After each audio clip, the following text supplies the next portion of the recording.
Episode 4, Utah in the Weeds.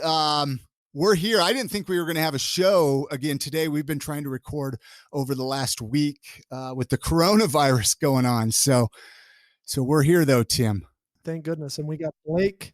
I'll let you introduce Blake, Tim. Blake from Zion Pharmaceuticals. This is probably the best. I mean, so far, Blake, you really are the best, the leading manufacturer of THC products in the state. Although, let's be honest, we can't even buy any yet. Right. We're producing, but whether or not you can get them is a whole nother ball game. Right. Tell us about Zion and tell us about you.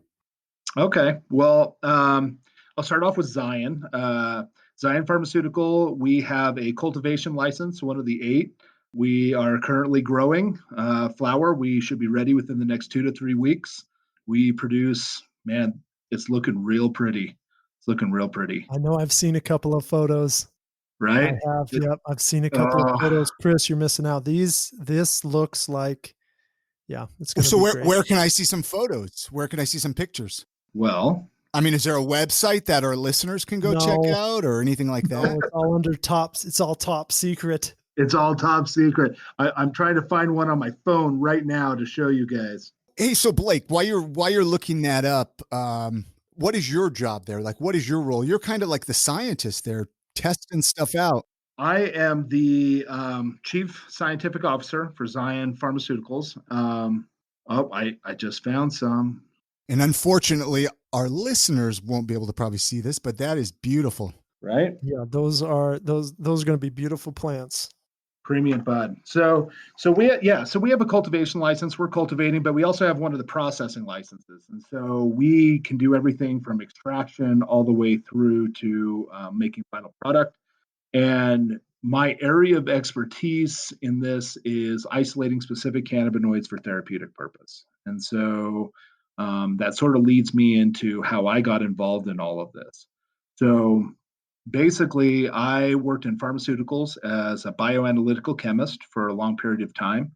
And then I left that and went to academia. And I was having a pretty good gig in academia. I was at Westminster College, and then I went to the University of Utah. During that period of time, my daughter was diagnosed with a genetic condition that gives her a predilection for seizures. And so we belonged to a parents alliance, and at the time they were saying CBD products might be able to help her. I didn't know anything at the time, so I traveled and grabbed a bunch of products, anything I could find from California, Oregon, Colorado, and rather than just giving them to my daughter, that'd be irresponsible. I took them back to the lab, right? And I threw them all on the mass spectrometer and HPLC, GC. So that's gas chromatography and high performance liquid chromatography, mass spectrometry. And then I determined what was in them, right? I got to figure this out. This is like this is just a unique story. Okay. So back up. How old is your daughter at this point? My daughter was 6.5. So you got a 6.5-year-old with a condition that has a predilection for seizures. Yep. You go across the country gathering up cannabis products.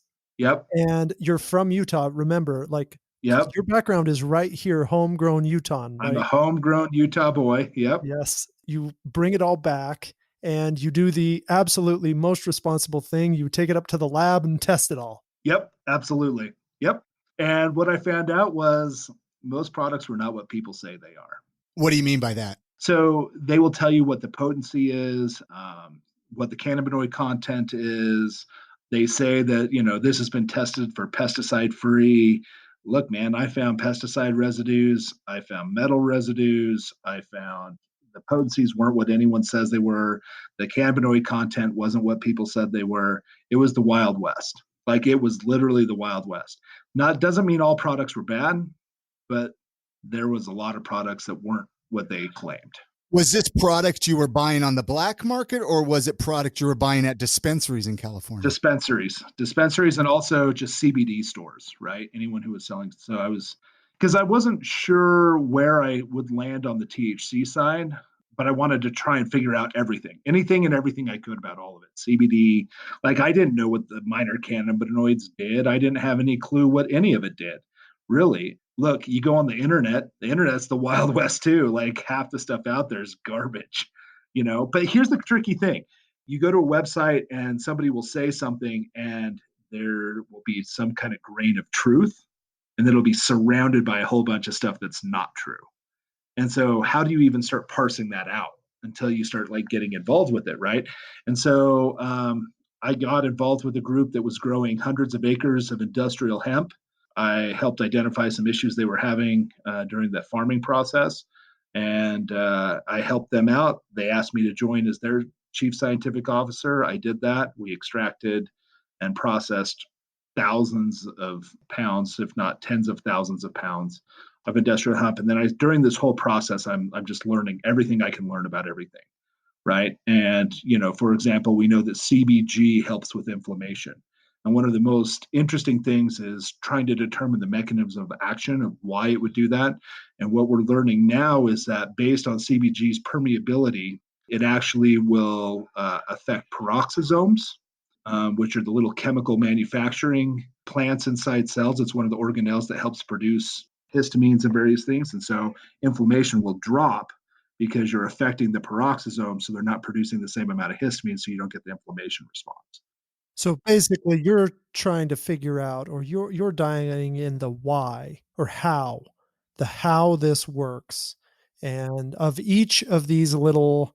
I mean, so far, what have you done? Maybe two cannabinoids out of 115, 116? Right. I feel pretty confident that I know about what 12 of them do. Wow, that's a lot. Yes. So moving forward a little bit, when cannabis was announced that Utah were moving in this direction, right? I was approached by Zion, and they're like, "Look, we want to make actual medicine." People who want to just stimulate dopamine and have a high response with Delta 9. Look, man, what you do at your house is awesome. High five, right? Right. Delta 9 is the THC. THC Delta 9, it stimulates the dopamine center. That's where absorption occurs. And that's basically your body's reward system is your dopamine center, right? And so you could go run 100 miles and then you get that runner's high, right? Or you can sit and eat salty chips and get a similar experience. Or look, man, you can light up and have a really good afternoon without, running 100 miles to do it. So look, that's all cool and everything, but it's a different experience when you say, look, my mom has cancer. She's nauseous all the time. She's in pain perpetually, and she also can't sleep. Okay, well, look, we can get her high. We can do that. Or why don't we start addressing the areas that she's actually affected with? So, for example, Delta 8, which also actually stimulates dopamine but has higher cellular uptake, helps with nausea. CBN is associated with anxiety and sleep, and it affects the somatin pathway. And then, for pain, we can again look at CBG. And so, why not make a medicine that's actually what we would call medicine? And let's create dosing parameters around it, right? Like this is something that doctors should be interested in.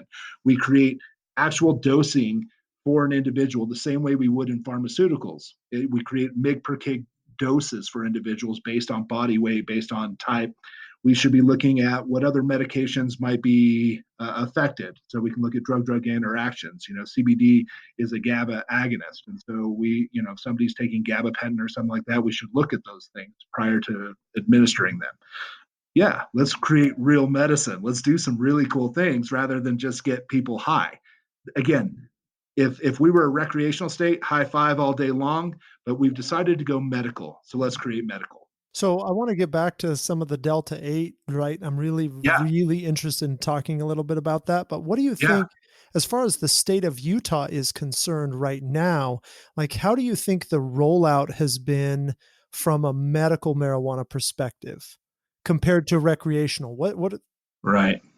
I think Utah, first off, I want to congratulate Utah for moving in the direction of what people wanted. I mean, Prop 2 was voted on. And look, the reality is most of my experience with doctors has been fairly positive, but they have no idea how to write a prescription. They have no idea what it means or what that even looks like. I mean, this is Tim, this is why you need to exist on some levels, because Right. you're the guy who knows and you know what to think about all of this. And so, props to you for sure. But it's been fairly favorable, but I don't think anyone has known how to roll this out. And a lot of people are making decisions on subjects they don't know anything about. And so, I couldn't agree with you more, by the way. and it makes it challenging, to say the least. I mean, right now we only have one pharmacy that's open, one supposedly opening this week, and we were supposed to have the full program rolling out in March, and patients, not enough patients have their cards, first and foremost, and secondly, where are they going to go? I mean, we have home delivery locked in, but without a pharmacy, I have no ability to actually enact our home delivery system either. Right. And so we have to do it through a pharmacy. And I don't think pharmacies are at a point where they're ready to even begin having that question. Right. So, but here's some cool things. Here's some cool things that Utah has done that other states haven't done. And I do think states will follow this. One, we were talking about specific cannabinoids. Utah allows for industrial hemp product. The reason why this becomes really, really important to us is because if you look at most marijuana strains, okay, we look at a sour diesel, we look at all of these various cool strains that are out there, various Kushas and golden spike and all these various other things. Really, if you look at their profiles, the biggest difference is the total amount of THC, maybe the amount of CBD. Most of them are negligible, almost no CBD at all, and terpene profile. It's higher in caryophyllene or it's higher in myrcene, right? Look, that would be like trying to treat every disease known to man with ibuprofen and Benadryl. It doesn't make any sense. So where am I going to derive high concentrations of CBG, CBB, which has been shown to help with neuropathy, right? Where am I going to derive those from? Well, hemp seems to have an abundance of various other cannabinoids that we can isolate and use. And so Utah's pretty forward thinking in that they were saying, like, look, and let's be clear, industrial hemp, there is no difference between industrial hemp and marijuana except for the THC content. I mean, they come from the same plant. Right. Really, we're just deriving other good parts from the plants and then including those in the medications. And so that's kind of Zion's whole deal, is like we are putting in really specific cannabinoids for very specific therapeutic purposes. Are you going to see hemp products and then take isolates from the hemp and mix those into with the THC content from the quote unquote marijuana plant to make these medicines? That's right. That's exactly right. So we grow marijuana, right? And then for all of our trim and what we would call our popcorn flower, things that don't meet the snuff to be a premium flower for, being able to sell, we will reduce that. We will extract it just like we would anything else. But I also then take extracted hemp process. So my company also has a hemp processing license. And we do that very specifically so that we can go and find very interesting genetics on the hemp side, extract those, isolate their cannabinoids, and be able to supplement them into the medical market. Your products, where are they going to be for sale at? Any pharmacy that wants to carry our products. I hope all of them. Yeah. Okay. So all of them. All right. Sorry. I'm just trying to understand it because I don't really understand how the back end industry works, as I'm sure a lot of listeners don't even understand really all the products. So like the pharmacy, like Dragonfly is open right now. They manufacture their own products, but they might purchase some of your products then as well from Zion Pharmaceuticals. Is that kind of how it works? Right. So there's two kind of real thoughts around this. One is if you think about it, fully integrated markets and medical make a lot of sense. And the reason why they make sense is because you can decrease divergence, right? So if I'm a cultivator and I produce premium bud, but there is a pharmacy or pharmacies refuse to carry my product, I don't have an outlet for my product, right? And so with the cost of the fees, the cost of growing, the cost of everything, the chances of me just being like, well, I guess I can't sell are very low. And this is where, when we talk about divergence, this is where people then take stuff that's supposed to be for the white market and they move it over into the black market. fully integrated companies are able to avoid that because they always have an outlet for all the product that they produce, right? We're in a position because we don't have a pharmacy. So we rely on pharmacies to buy our product and whether or not they'll carry them. Some pharmacies want to only carry their own stuff. And I think that's a very strange position to take because if you're really doing this for the benefit of patients, there's two real aspects of this. One, you want to offer a variety of products for a variety of conditions, right? So, for example, as of right now in the market, nobody can come close to what our profile is for our team. We have more cannabinoids than anybody else, and we basically throw those in for free to get better therapeutic effects. But having said that, so you want to offer a variety of products for different people because some people need a hard hitting Delta 9 to stimulate dopamine. Delta 8 is much more mild. It will get you high, but it's a much more mild high. Like you're not in your head. It's people describe it as being more of a body high, right? And so you feel good everywhere, but you're not so much into your headspace. So some people are looking for heavy hits in Delta 9. Some are looking for more of the Delta 8 experience. And we can talk more about Delta 8 versus Delta 9 in a minute. The second thing is people who are experienced users run into what I will call walls where they don't get the same effect every single time from their product, right? People who are avid smokers of bud like to try different things. And so if you're only carrying your own products, you're denying the patient the ability to have a wide variety of things that they might be interested in helping them. I think this brings up a pretty interesting point about the black market too. I run into a lot of patients who are saying, well, I have pain or I have, PTSD and I'm treating with, I just treat with whatever's on the black market. Right. That's not a very good therapeutic pathway for patients who really want access to medicine that helps them. They know cannabis helps them. And maybe, 2 years ago, they found banana kush and that was the strain that really helped their pain and they slept better, but now they can't find it again. Right. Because, and so to your point, I hope that pharmacies kind of open up that, and buy more products and offer more products. I can see why they wouldn't. They need Sure. the outlet and, not all of them probably went into this to benefit the patients. I'm sure there's some money to be made in a pharmacy dispensary situation. Sure. It's a really good point. I mean, that's a really good point.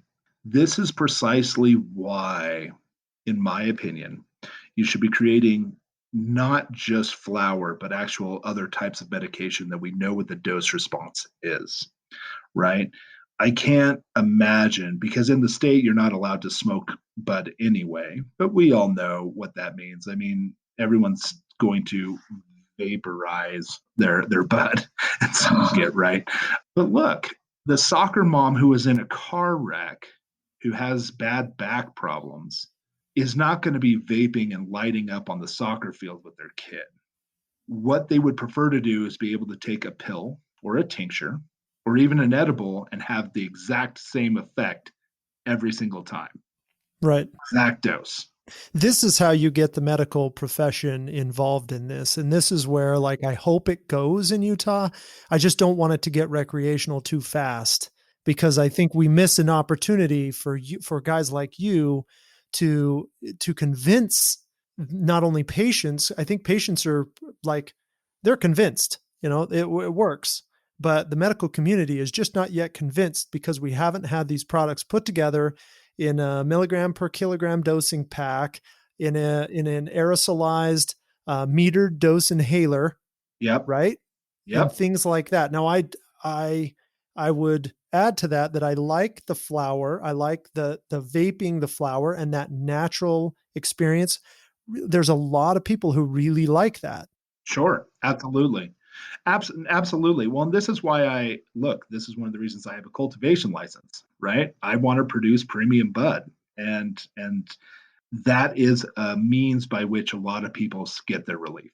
And I'm okay with that. I mean, that's part of the patient working with their doctor, right? And this is the way I think about this is, we have we're in Utah, we have a lot of people who take lavender and all kinds of different things, right? The reality is, even everyone who's doing things like that should be working with their doctor to find some type of regimen that is helping them with the condition that they're trying to relieve, right? And so, what I'm hoping is that people will go to their doctor and they'll say, look, I'm having trouble with PTSD. And the doctor, I'm hoping at some point becomes educated enough and learns about our products and different things like that. And they say, okay, we know that you need to have a combination of CBN and CBC. And the reason why we know that is because CBN is going to help the somatin pathway that's going to help with your anxiety and sleep. But we also need to permeate endocannabinoid receptor system 1 in the brain. And so CBC has very high permeability for that. And so it will help carry through some of the other cannabinoids. It also helps with acetyl-CoA formation in the brain. So when you have a fight or flight response, it's going to inhibit that in a way that's more productive, right? And so, I mean, that's maybe wishful thinking, but we're not there yet, obviously. But that's really how that should be working. And so then they can work with the pharmacist at all the different dispensaries and all the different pharmacies, and they can go in and say to the pharmacist, "Look, my doctor's recommending these cannabinoids. What products are here that have this profile?" Right? Because if it simply is, "Look, man, I want to go get lit off my can," you don't need a pharmacist or a doctor to do that. Right? But we're talking about medicine. And Tim, you brought up such a good point, and I really appreciate this. I don't think people really realize that if they want to move to recreational, we need to have an extremely solid medical program first to show that we're responsible about how we think about medicines. There's never going to be a quick transition. If everyone's just saying, ha ha ha, we got medical, and now, man, let's move right to recreational, I think they're missing first a huge opportunity to produce good medicine. But secondly, look, man, Utah's a little odd. I don't think we'll go that direction. I think if we don't do this responsibly, we're going to see more restriction rather than things rather opening up. And my hope is that things open up. And so we got to do it responsibly and actually do what our purpose is. Did you ever see Utah getting medical cannabis, Blake? I did, actually. So when I spent my time at the University of Utah, I actually worked up in the University of Utah Health Hospital, and I talked with lots of doctors. And so one of my areas that I helped do continuing education was in Huntsman Cancer Center. And I think for most doctors, and Tim, you're going to have to weigh in on this one, man. But from my experience, most doctors are pretty open to medications that help their patients as long as it meets the criteria of we know it's safe, we know the efficacy, and we know what the dosing should be for that. And the biggest problem with cannabis is most of those studies haven't been done. We don't know what efficacious dosing is supposed to look like, right? Right. It's not that hard. I mean, we've been doing this in pharmaceuticals for a long time. We can get there pretty quick. I would modify this one step, and this is coming from somebody who is a cannabis advocate in the medical field. I think that you've hit the nail on the head as far as what doctors want in a medicine. We want to know it's safe, but when you say, we want to know the dose, that's true. The flip side of that is cannabis allows the patient to take control. And medical providers are not comfortable giving the patient control over the dosing or the delivery system. So that part of it is that's a communication between the patient and the provider, right? And Right. That's, I think, where we're missing that. I spend a lot of time talking to medical providers about that specific issue, right? You've got to give the patient control. Patients want control of something safe, and you need to know it would be so awesome if we could say, okay, look, you know what? I think you need a product with high CBC, high CBN, and half and half Delta 9 and Delta 8. Yep. Right? So Yeah. here it is on the little paper. Take this down to the pharmacy and see what they have. Yep. And maybe that will happen one day. That's my pie in the sky right there. Right. Yep. That's my pie in the sky too. Oh, But nice. Fist bump, virtual fist bump. and I think we can get there, right? I mean, that's kind of my whole goal in life is to determine what these specific cannabinoids do and see how we can integrate them into therapeutic purposes, right? And so, well, this is the thing. Like, I'm willing to go talk to any group ever that wants to know more about any of this. And am I right on everything? Probably not. I think I'm pretty far along the path, probably further than many. I think in the next 5 years, as more and more studies come out, it turns out that, I maybe have missed this. But having said that, we're following a good process. We're following, the right way to think about this, and we're thinking about extraction. One of the other things that I think is super important about all of this is we need to move away from the traditional way that people have always thought about THC use. Right. And so when people look at extraction models, they create different products based on the extraction. Right. And so I'm going to go ahead and create a pie crust or a crumble. Right. And so I'm going to go ahead and do a butane extraction. And then I'm going to go ahead and do a water wash cycle. And then I'm going to go ahead and cold press this. Look, man, hydrocarbon extraction leaves residue. There's just no way around that. And so now you're smoking a hydrocarbon residue into your lungs. I can produce a pie crust or a crumble without ever having to do a butane extraction. We can move into the modern age about how we think about extraction and creating concentrates in a way that I think is safer. And by doing that, we eliminate some of the negative things that have been associated. I mean, we look at vaping, right? If you don't regulate and you don't think about it and you don't work with your provider and you don't work with your doctor and you all have all these things, right? All of a sudden you might have some random person throwing in vitamin E because they think it's good, and then you're smoking vitamin E acetate and you end up forming formaldehyde at the bottom of your lungs because you heat it up above 400 degrees and you take your aldehydes and convert them. This is a terrible plan, right? Yeah, we saw that. Right, exactly. We saw that play out all over the nation with 18 to 23-year-old males in ICUs. Right. That's exactly right.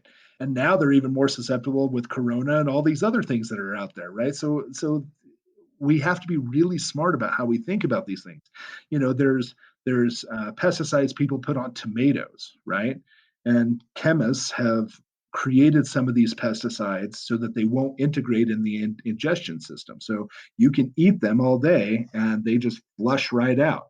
But the second you light it on fire, all of a sudden you've changed everything, right? That compound is no longer stable. It will integrate, and now you've caused a lot of lung damage. And so I'm not an advocate for pesticides, by the way. I'm just saying that people take things that they think to be healthy or okay, and they try and convert them into other industries. And that's just not how it works. That's not good science. That's not the way we should be thinking about things. And so taking people who have traditionally done things in the THC industry, it's not all bad. There's lots of really, really good things and lots of knowledge we gain from that.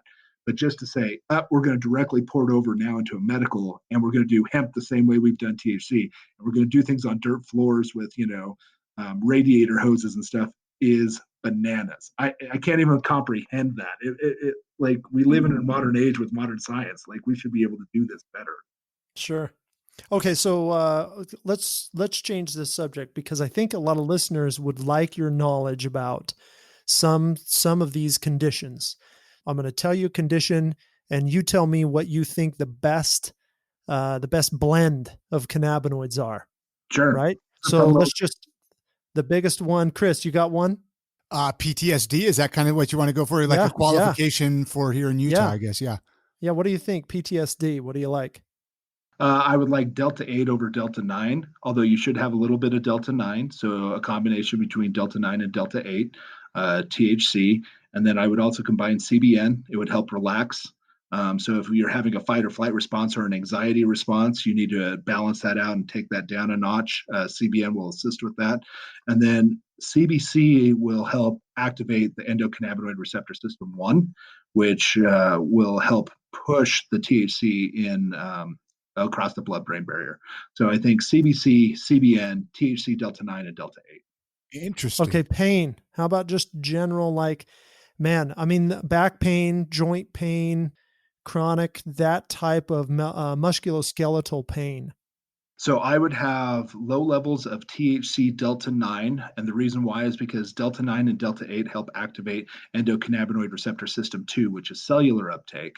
And so we would do a little bit of THC Delta 9, Delta 8, and then I would also do CBG, and I would actually have CBD in with that as well. CBD is a good balancing act for almost all other cannabinoids. Now, it doesn't have a high cellular uptake, but what it does is it blocks a lot of competing signals in the synapse.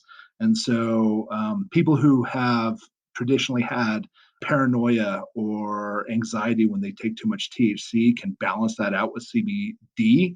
And the reason why is because CBD locks down some of those dopamine channels, so you're not having too much absorption too quickly. And so CBD seems to be a good way to block competing signals within endocannabinoid receptor system 1.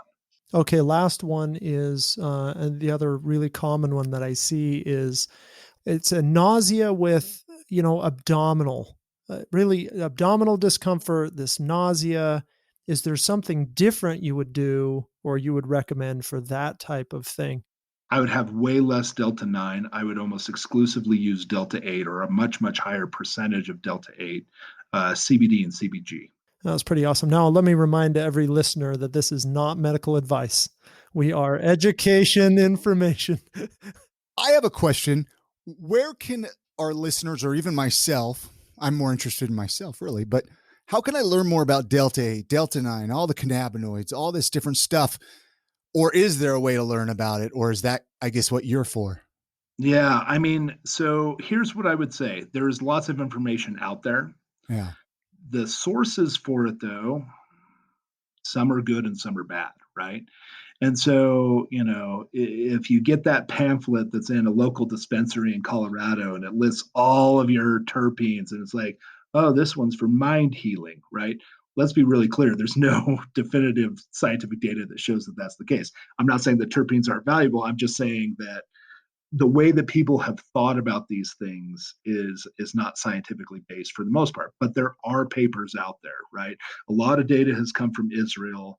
Israel's already figured out a lot of this stuff, and so there are papers that do exist. There's actual books out there, textbooks. In fact, I'm studying in the middle of one called Phytocannabinoids: Unraveling the Complex Chemistry and Pharmacology of Cannabis Sativa. And it's a textbook and it's a little bit heady, but having said that, there's a lot of really cool information in there. And really, this is why doctors like Tim exist. Tim knows more than most people, I would say. And this is why I exist. Look, I'm willing to, every single time we have a product in a pharmacy, I'm willing to go and do as many education classes as the pharmacy wants. And I'm willing to, get together with Tim as much as he's willing to put up with me, to do as much education as humanly possible. Oh, yeah. I mean, this is the beginning of, we're going to put a lot of this stuff on utahmarijuana.org. We're going to transcribe this podcast, and you and I are going to talk again with Chris, especially. And we're going to put a lot of this stuff that you learn from these textbooks and articles that we write about these minor cannabinoids on utahmarijuana.org as well. Perfect. And of course, and then we're doing ongoing studies all the time. We are slated to do a couple studies this year. I'm hoping that we can do 5 or 6 more studies at the University of Utah next year. So as we get more scientific data, we'll be able to do that as well. Very cool. Thanks again, Blake. Do you know the website or how people, is there a way people can find out more about Zion Pharmaceuticals, or I don't know, is there a way? I'll put a link on utahmarijuana.org, and I will, because right now Zion Pharmaceutical is one, it's a page, it'll get there. Yep. And we'll have more. I'll put some articles out there as soon as I can about the products that Zion Pharmaceutical has. Okay. And what kind of they offer. Do you think that would be probably the quickest method, Blake? Yeah, I think that's probably the quickest method. And we'll be updating more all the time. We're always trying to balance production, research, and updating the website and all those things. Right. Let me do the outreach. You guys focus on getting some good products out there for us. Deal. That sounds awesome. And then utahontheweeds.com for this podcast. If you want to listen to the previous episodes, if you haven't listened to those yet, make sure to subscribe wherever you listen to podcasts. And how can people, you're utahmarijuana.org, right, Tim? Is that how people utahmarijuana.org, 801-851-5554. Our voicemails, I think, have been cleared out. And we've got people to answer the phone. And really any question people have about the process, getting a card, or, how to access cannabis in Utah, we're here to help. Do you know how is the EVS system? Any ideas? Is that, what I have somebody full-time. I have what I consider her an EVS specialist. Okay. I can get, if a patient comes in to my clinic, we We have them register. We walk them through the entire process. And literally, it takes less than a couple of days to get an official card. It's not impossible. The system does work. It's not a great system, but it does work. But it takes a lot of support. So Yeah. so I think this card, like using the letters at the dispensaries, that's going to help a lot. That's going to actually, I think that'll open up more pharmacies, right? That'll drive a lot of pharmacies to open because there'll be a lot more people. But yeah, the card system works. It's still working. I talked to Rich O'Born today. It's working. And everybody support local. Yeah, support local, especially right now, especially with, gosh, that's a whole nother podcast. That's it. I guess Chris, we'll see. You haven't mentioned how to get a hold of you. IamSaltLake.com.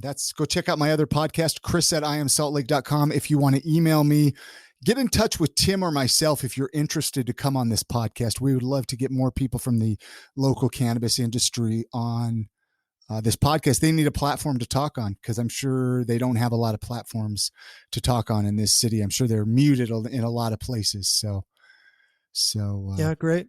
Anyway, it's good talking to you guys. See you guys next. Be safe out there.